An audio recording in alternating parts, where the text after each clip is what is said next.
Kick the flow, kick the flow, kick the flow, kick the flow, kick the flow. Stephen Reicher is a member of the Behavioural Science Advisory Group to SAGE and a professor of psychology at the University of St Andrews. When people say, oh, well, look, if I bend the rules a little, if I see one or two people, it really doesn't matter. Well, yes, it does matter. You're not only harming yourself and your family, you're endangering the entire community. And so the thing that will get us through this is acting as a community, thinking in terms of we rather than I, and understanding that our behavior has very real consequences here.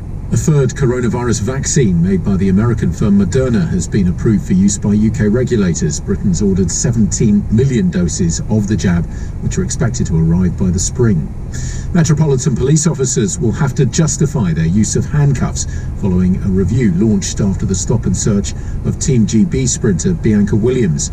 Williams accused the force of racially profiling her and her partner Ricardo dos Santos when they were handcuffed and separated from their 3-month-old son last July.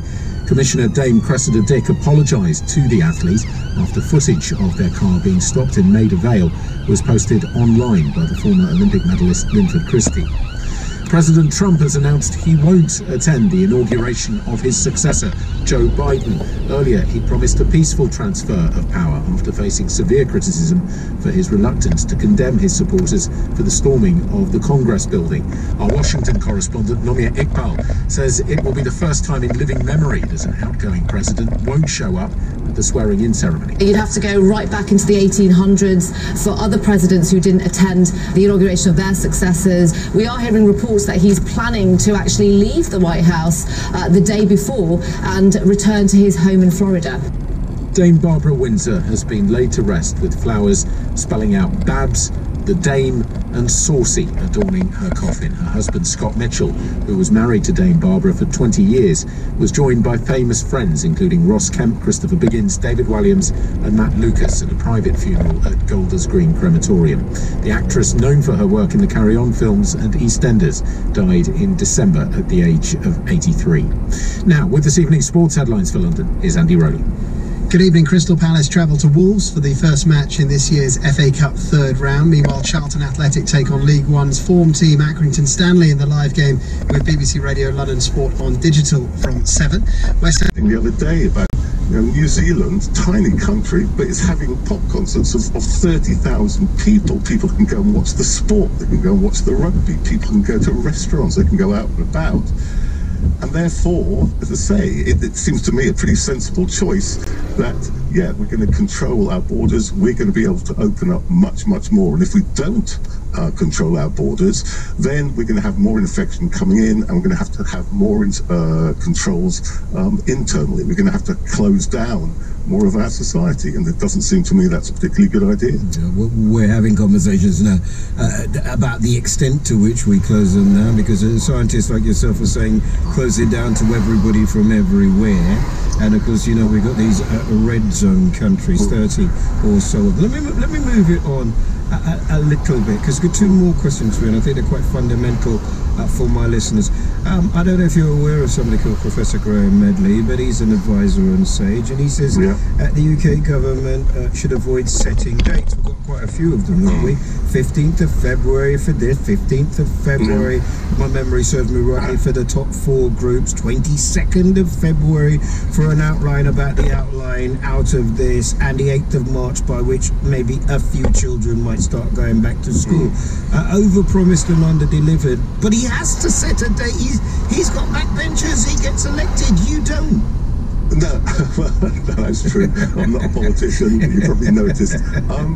Yeah, I mean, I think Graham's quite right, that we should be making decisions that are data-led, not led by dates. In other words, we should make decisions to open up things when it's safe to do so without pushing the R figure over 1 and therefore pushing the... So here's the psychology of it, right? No, and you are a psychologist, so let me, as your troublesome student, you got to give me a date.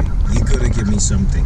You can't just have me in a cupboard and lock me up in a cupboard and say one day I'll let you out. You got to say, look, if you do this, if you carry on like this, if the rates carry on like this, then by this time we might be looking to do A, B, or C. That's the basic fundament of your whole thing, isn't it? I say to my students, right, if they were to ask me, when will they go on to the next year, I will tell them when they meet certain criteria, like passing their exams and like fulfilling their assignments. In other words, the notion that something happens when you meet particular criteria, it's like saying, to a child, you can go out when you've done your homework, whatever. So we of course we can say to people and be clear to them that there are clear criteria at which we do things. You don't, for instance, open the door when there's a wolf at the door. You don't open up all these things are really clever, right? All of them are really clever, but they don't know they're not. You're comparing apples to oranges.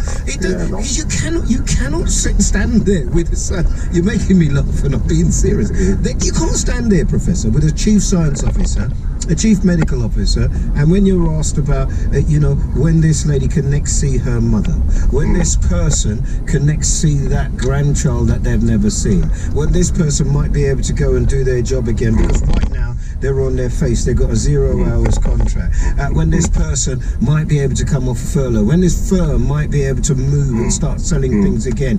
You can't say, well, when we've met the criteria, because it would sound useless, hopeless and careless. No, it's precisely the opposite. You see, kick the flow, kick the flow, kick the flow, kick the flow, kick the flow, kick the flow, kick the flow, kick the flow.